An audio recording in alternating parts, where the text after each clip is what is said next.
This is the Convene podcast. Business events have long been designed with this one-off, single-use mentality. How can we adopt more of a reduce, reuse, recycle approach? Building a circular economy in events. How two major meetings reimagined sustainability.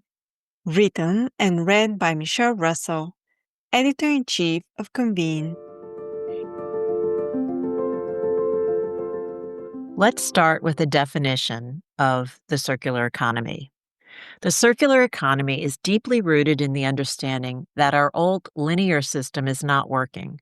We can see it in climate change and other global issues. The circular economy can be considered a tool for systemic change to transform to a sustainable and regenerative way of living and a global economic model that progressively decouples economic growth and development from consumption and finite resources. If we could build an economy that would use things rather than use them up, we could build a future, said one of the foremost world leaders on building a circular economy, Ellen MacArthur, an accomplished English sailor who learned those principles firsthand while navigating the world's oceans. When you sail on a boat, she wrote, you take with you the minimum of resources. You don't waste anything. On land, we take what we want. Meaning, in our take, make, waste economy, natural resources are taken from the ground, products are made with a singular, limited shelf life, and then disposed of in landfills. Business events have long been designed with this one-off, single-use mentality. How can we adopt more of a reduce, reuse, recycle approach? Convene spoke with the organizers of two annual global events, Greenbuild International Conference and Expo and the World Circular Economy Forum, WCEF, whose audiences are dedicated to moving the circular economy forward to learn how they reflect their stakeholders' life's work while also serving to inspire them. Choosing the host venue. It all starts with choosing the right venue. A lot of times when we are deciding which building we're going to go to, we have these conversations up front about what's going to be expected, if they can fulfill it, said Katie Gillum, event director, Greenbuild International Conference and Expo. Some venues say, which I very much appreciate, we're not there yet when it comes to meeting Greenbuild standards for managing waste in F&B, she said. We look for buildings that already have an EIC Platinum designation or a LEED designation because we know that they can do a lot of the logistics behind it. We're so reliant on the partners who work in the building to get us to these really big goals that we have in making sure that we're diverting at least 80% of our waste and then getting us to carbon neutral as well. Tula Schusted, who serves as Communications and Public Affairs Lead of International Programs for WCEF's parent organization, Citra, said the forum likewise depends on venue partners to accomplish its goals, requiring proof from those under consideration that they follow sustainable practices, be it with food, with energy, with how they deal with their waste and water management, she said. Reducing travel's carbon cost. In addition to ensuring the venue meets WCEF sustainability standards, an important consideration is its accessibility. Can you get there via public transport? Is it walkable to hotels?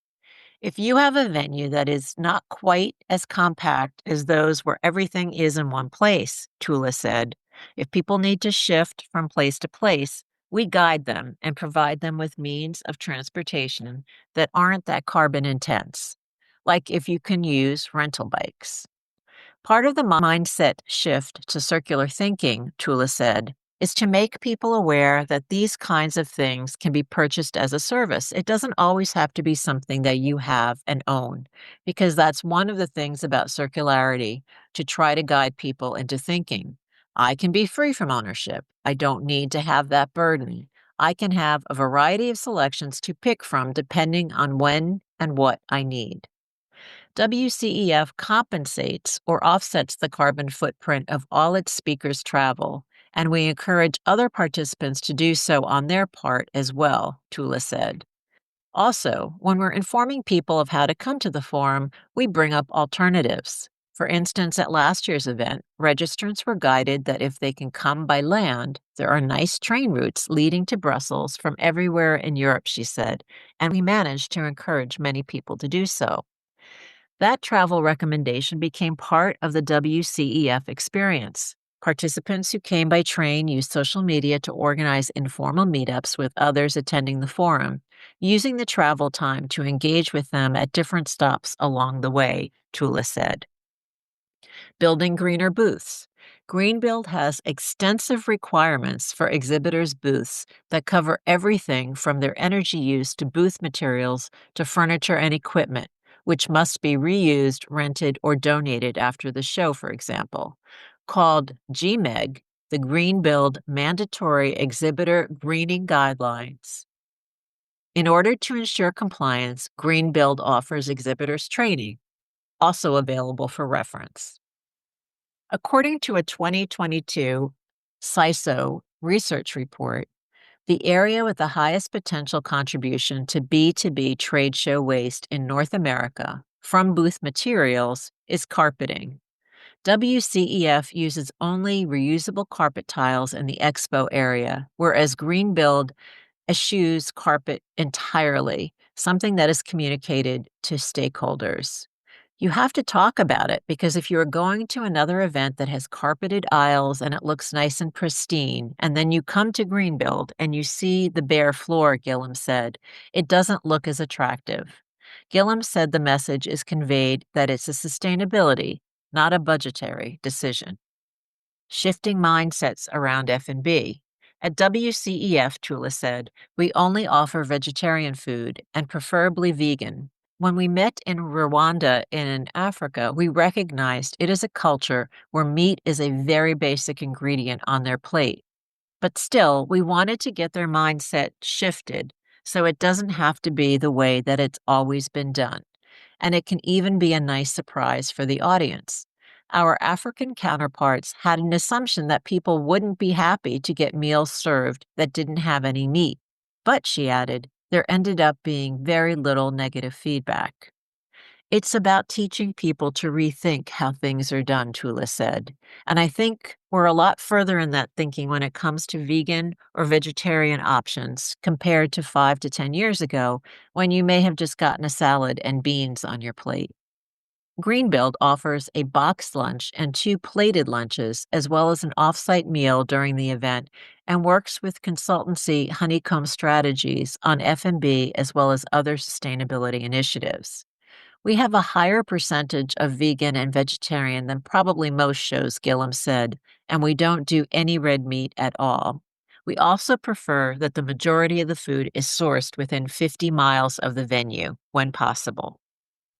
Whatever leftover food from the boxed lunches that can't be donated is either recycled or composted. We want to make sure that nothing in that lunch goes into the landfill, Gillum said. More than 200 on-site volunteers are stationed at containers to help attendees sort waste, she said, to make sure it goes to the right stream. At both events, attendees are encouraged to bring their own reusable water bottles to use at water refilling stations. Signage solutions. Gillum said Greenbuild works with Freeman on making its signage digital, although some signs needed to be printed last year.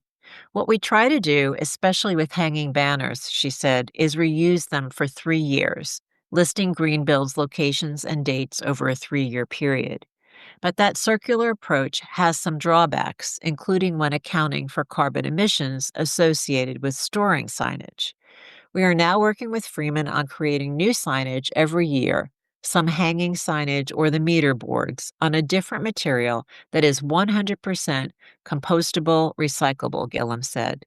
None of it ends up in a landfill and allows our event to be a little more agile in what we're actually going to rig up or design year in, year out. When you try to keep the signage for 3 years, you box yourself in and you can't be as fluid in what your exhibit hall might look like. Working with exhibitors. No printed materials or swag are given out by exhibitors at Greenbuild. We do not allow tchotchkes on the show floor, Gillum said. This is what we tell our exhibitors. They are going to talk to this group of attendees who are working every day towards a zero waste, net zero carbon world, and they do not want to see it. Instead, Gillum said, we do a passport to prizes program where you get a stamp if you go to all of the exhibitors, and then there's a drawing for something, like a digital gift card. We hope they move their budget from tchotchkes to something more meaningful. There's no printing on site either. Everything is in the app. There's a digital show bag on there for our exhibitors where they can upload information and collateral, she said. Getting to a zero waste event is challenging. It takes every single one of our exhibitors helping us to get there. There's also a no paper policy in WCEF's expo area where different types of organizations present their circular economy work, Tula said. We don't want people to bring future waste to the forum.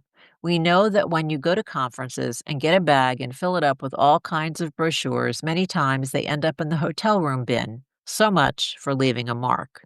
So we encourage everybody to make all their materials available by scanning a QR code on presentations on the screen at their stand, so people can very easily pick the pieces that they want to get acquainted with once the forum is over. From logistics to solutions. Both events seek to attract multidisciplinary audiences because the transition to a circular economy requires collaboration and different ways of thinking. WCEF has always been an invitation-only event, but as the shift to a circular economy needs to be done quickly and we need everyone on board, we've made it available online free of charge, so anyone can join the forum online, Tula said. Accessibility is always an important part of sustainability, and that can be interpreted on so many levels. We want to have a very diverse audience present at the forum. That means that some are very much hands-on and knee-deep already in the circular economy, and some have just heard of it. But what brings them together is that they all want to work together on building the circular economy for our future. WCEF targets to have 1/3 of participants come from business because businesses are leading the change, and we can't change the world by doing business as usual, she said. We have maybe about 1/4 from public sector, from officials, ministries. Then we have research institutes, NGOs, investors in finance, think tanks, media, many different types of organizations. We aim for a certain percentage from each sector and have been reaching those targets rather well. We bring people from different trades, different levels of society, and we mix and match them. With our networking tools, people can organize one-on-one meetings with each other and exchange business cards via the app, Tula said. We want to have a big family and get new people to join from all over the world. Greenbuild seeks to bring in as many professionals as possible from different industry sectors, Gillum said. It's not just architects and engineers and lead consultants anymore. It's sustainability managers, it's building owners, it's developers, it's the private equity firms that are creating the buildings and making sure that there's buy-in at every level, including the people who are actually operating the building day in, day out. It's making sure that we're hitting a broad swath. This industry has been fairly niche for a while, and now we're getting it to the masses and making it where all of this is standard in policy and in practice. Remember to subscribe to the Convene podcast on your favorite listening platform to stay updated with our latest episodes. For further industry insights from the Convene team, head over to pcma.org/convene. My name is Maggie. Stay inspired, keep inspiring, and until next time.